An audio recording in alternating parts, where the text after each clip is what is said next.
తెలుసు కదా!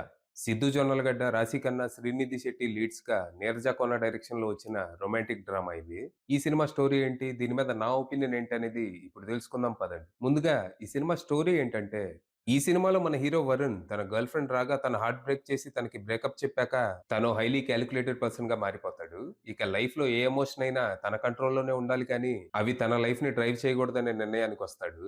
అలా బ్రేకప్ నుంచి బయటపడి తర్వాత లైఫ్‌లో బాగా సెటిల్ అయ్యి రీసెంట్‌గా అంజలి అనే అమ్మాయిని పెళ్లి చేసుకుంటాడు. అంతా బాగుంది. తాను కోరుకున్న జీవితం తనకి దొరికింది అని ఆనందపడే లోపే ఓ రెవల్యూషన్ మనోడి జీవితాన్ని తలకిందులు చేస్తుంది.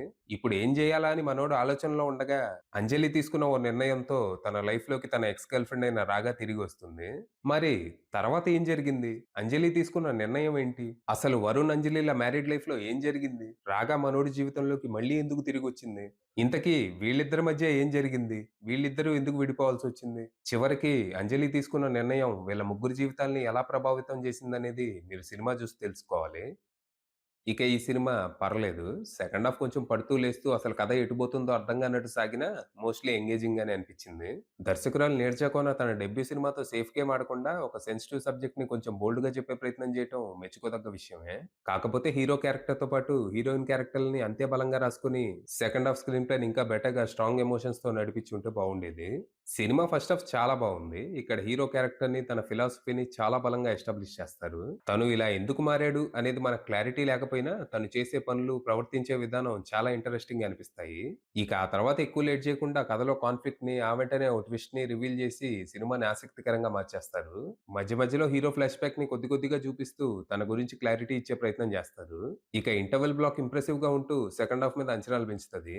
కానీ సెకండ్ హాఫ్‌కొచ్చేసరికి మోస్ట్‌లీ అసలు కథ ఎటుపోతుందో అర్థం కాదు. కావాల్సినంత డ్రామా, స్ట్రాంగ్ ఎమోషన్స్ డెలివర్ చేసే అవకాశం ఉన్నా ఎందుకో ఆ ప్రయత్నాలు చేయలేదు. కొన్ని కొన్ని సీన్స్ తప్ప సినిమా మోస్ట్‌లీ ఫ్లాట్‌గా సాగుతది. క్లైమాక్స్‌కొచ్చేసరికి హీరో క్యారెక్టర్‌ని బానే జస్టిఫై చేసినా, స్టోరీ మొత్తం తన పర్స్పెక్టివ్ నుంచే సాగటంతో అంతా వన్ సైడెడ్‌లా అనిపిస్తది. తను అలా ఉండటంలో తప్పు లేదు. కానీ తన వల్ల అంజలి ఎందుకు సఫర్ అవ్వాలి అనే ఫీల్ కూడా కలిగిస్తది. ఇక పెర్ఫార్మన్స్‌ల విషయానికొస్తే వరుణ్‌గా 'సిద్దు జొన్నలగడ్డ' చాలా చేశాడు. మొత్తానికి 'టిల్లు హ్యాంగోవర్' నుంచి బయటకొచ్చి కొత్త సిద్దుని పరిచయం చేశాడు.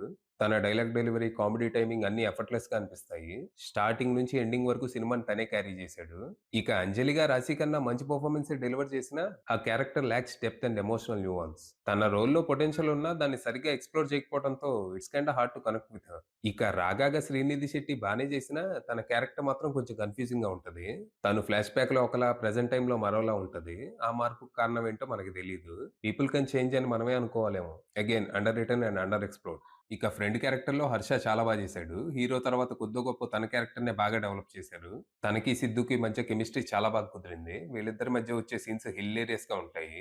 ఇక సినిమాలో ఉన్న మిగతా ముగ్గురు, నలుగురు ఆర్టిస్టులు తమ పాత్రల పరిధి మేరకు నటించి మెప్పించారు. అంటే ఇందులో పెద్ద క్యారెక్టర్స్ ఏమి ఉండవు. కథంతా ఈ ముగ్గురు చుట్టే తిరుగుతది. ఇక టెక్నికల్‌గా సినిమా సాలిడ్ ఉంది. Production values and cinematography top notch ఉండగా, తమన్ అందించిన పాటలు చాలా బాగున్నాయి. బ్యాక్‌గ్రౌండ్ స్కోర్ మాత్రం కొంచెం లౌడ్‌గా ఉంది. లవ్ స్టోరీకి గూడా ఏదో 'దే కాల్ హిమ్ ఓజీ' కొట్టినట్టు కొట్టాడు. But still it's good. ఇక ఎడిటింగ్ కొంచెం బెటర్ ఉండాల్సిందే. రెపెటిటివ్ సీన్స్, స్లో మోషన్ షాట్స్ ఎక్కువయ్యాయి. ఇక రైటర్, డైరెక్టర్ 'నీరజ కోన' విషయానికొస్తే డెబ్యూ డైరెక్టర్‌గా she did a commendable job. 1, 2 సీన్‌లు తప్ప ఎక్కడా ఇది డెబ్యూ డైరెక్టర్ తీసిన సినిమాలా అనిపించదు. రైటింగ్ పరంగా అక్కడక్కడ మెరుపులు మెరిపించినా, స్క్రీన్ ప్లే పరంగా ఇంకా జాగ్రత్తలు తీసుకొని ఉండాల్సింది. డెబ్యూ సినిమానేగా. ఫైనల్‌గా చెప్పేదేంటంటే, పెద్దగా ఎక్స్‌పెక్టేషన్స్ ఏమి పెట్టుకోకుండా వెళ్తే సినిమా చాలా వరకు సాటిస్ఫై చేసే అవకాశం ఉంది. అది విషయం.